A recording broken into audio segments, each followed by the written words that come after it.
Hello, greetings, and welcome. I'm Brien Posey, and in this video, I want to show you one of the more advanced PowerShell concepts. It involves using dynamic parameters in a function. Now, before I get to that, I just want to quickly review the way that parameters normally work.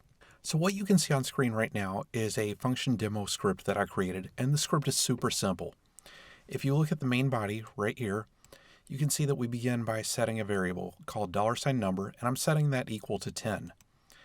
The next thing that I do is I use a right host statement and I output the value of the $number variable. So you'll see a message saying the original number was 10. Next, I declare a variable called $result and I set that equal to add-2. Now add-2 is the name of my function and I pass as a parameter a number, and that number is contained in the $number variable.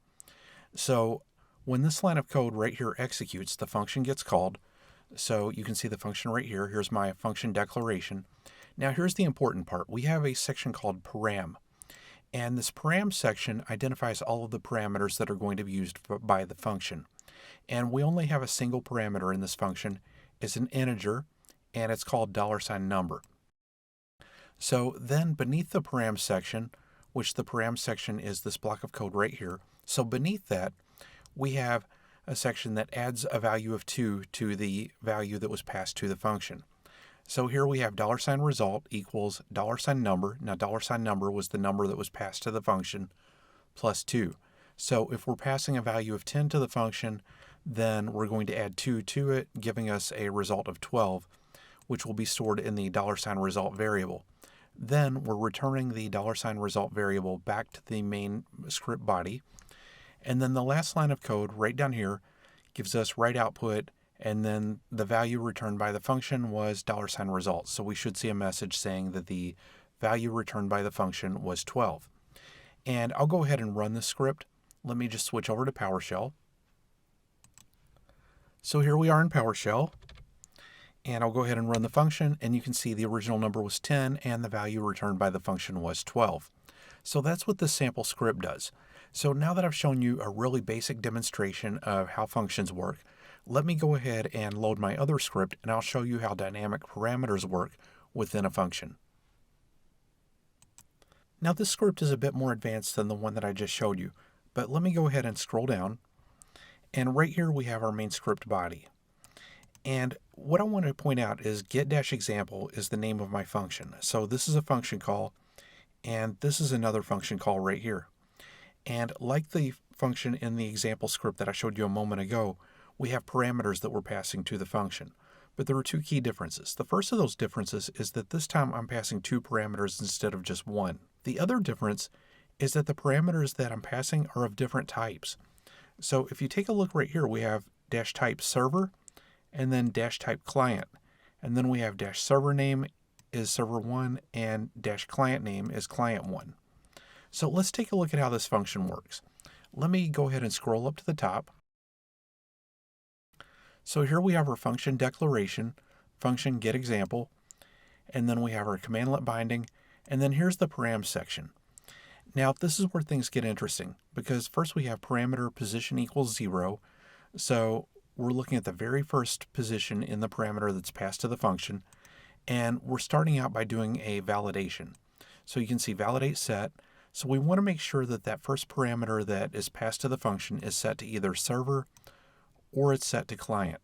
So we're basically just doing a little bit of error checking right here. The next thing that we have is a type declaration for the parameter that we're passing to the function. So we're passing a string and it's going to be called type. And if I scroll down, you can see that indeed we are passing a type to the function. So we're setting the type equal to server, or we're setting the type equal to client. So we're going to be passing either the word server or the word client to the function. And that's what this error validation was right here. It's making sure that we did indeed pass either server or client. So then we get into dynamic parameters, and you can see that I have a section right here called dynamic param. And so what we're doing is we're starting out by setting up something called param dictionary. And we're setting that equal to new object, and the object is of type system.management.automation.runtime defined parameter dictionary. And then I've created a variable called attributes. And again, we're creating a new object, and we're setting that equal to system.management.automation.parameter attribute.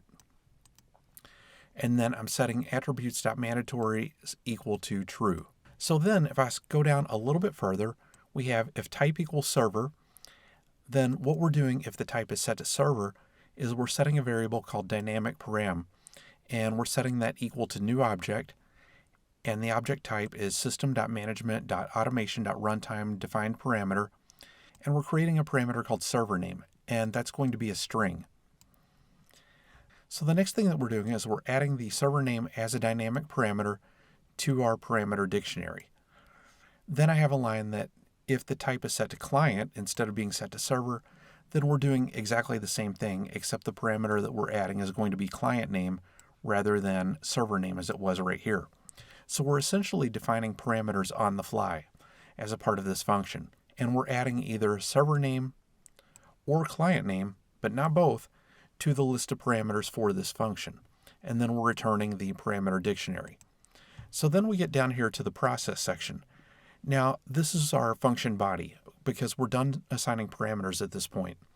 So in our function body, if the type is equal to server, then we're setting up a variable called $server name, and we're setting that equal to $PS bound parameters server name, and then we're writing the output processing server $server name. So you'll just see a message saying processing server and then the name of the server that we are processing.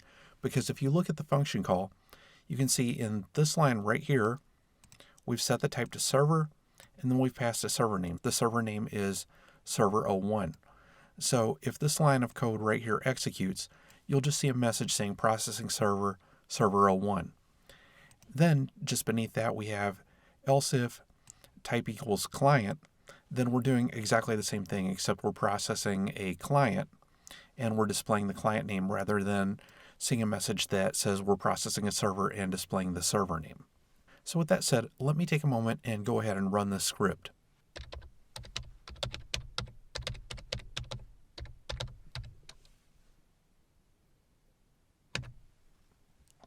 And you can see the message processing server, server1, processing client, client1. Now, obviously there are easier ways to do this, but the point being that we were able to create a function that uses dynamic parameters as opposed to using a static list of parameters. And the reason why we might want to do that in the real world is simply because it makes the functions more versatile. In this case, we've created a single function that can handle servers and clients, as opposed to needing one function for servers and a separate function for clients. So that's how you go about creating dynamic parameters in PowerShell. I'm Brien Posey. Thanks for watching.